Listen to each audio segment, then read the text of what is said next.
already when I was a child, I was looking for something.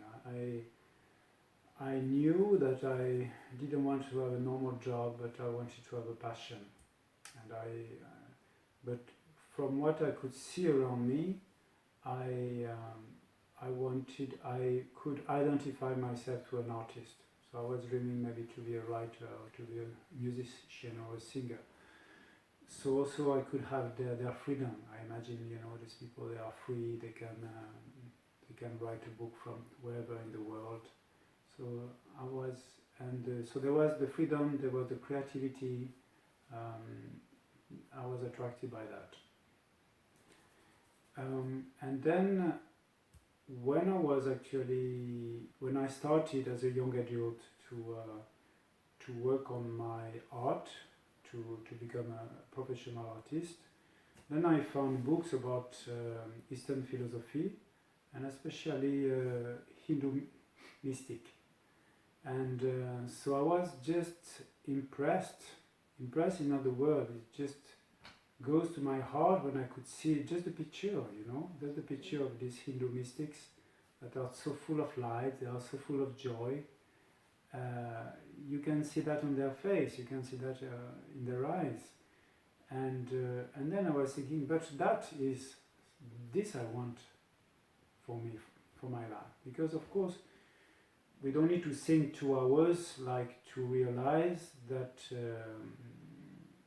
the most beautiful thing to get in life, or the best treasure we can find in life, is happiness. And happiness that would not depend on something. Happiness that does not depend if my wife is in a good mood or not. Happiness that would not depend if my bank account is high or low. Happiness that would not depend if I have success, if I am admired or loved or liked by people. Happiness that would not even depend on the ups and downs of life. So these mystics, these people who found this happiness, were a great inspiration for me. So then I started to read a lot and to practice a lot, to pray as much as possible, to read as much as possible, to meditate as much as possible. It was my inner alchemy. My inner life was my laboratory. So I was experiencing things, like trying to how long time in a day I can stop thinking, how long time in a day I can pray without stopping, how long time I can repeat a mantra without stopping, without interruption, these kind of things. So it took me some years, and the practice I found more simple and powerful was the inner silence. And the inner silence is just to be in the here now, to be in the present moment. And that is common sense, because what is really under our possibilities is the present moment. We are not very sure about the future, and we have very limited action on the past, possibility to change or to affect the past.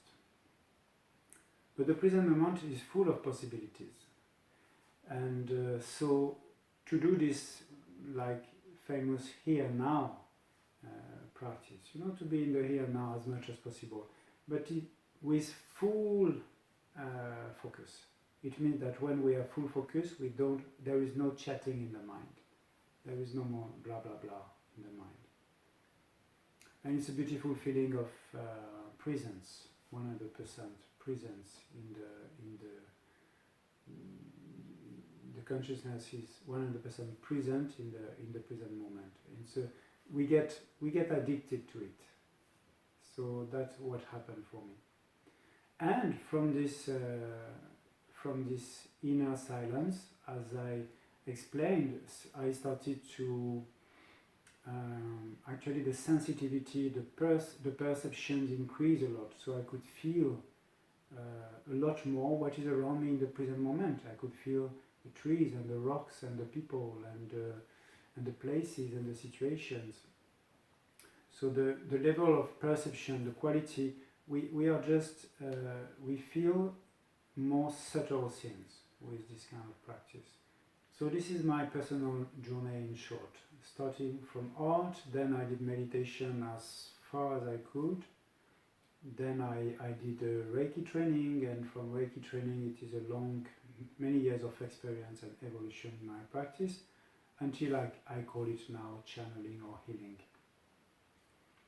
Yes, and also, you know, all the other things about what we call the spiritual journey or the spiritual path, finding a master and traveling in different countries, different Buddhist centers, Catholic monasteries, Hindu ashrams, all the typical things. I'm very typical spiritual journey. Namaste.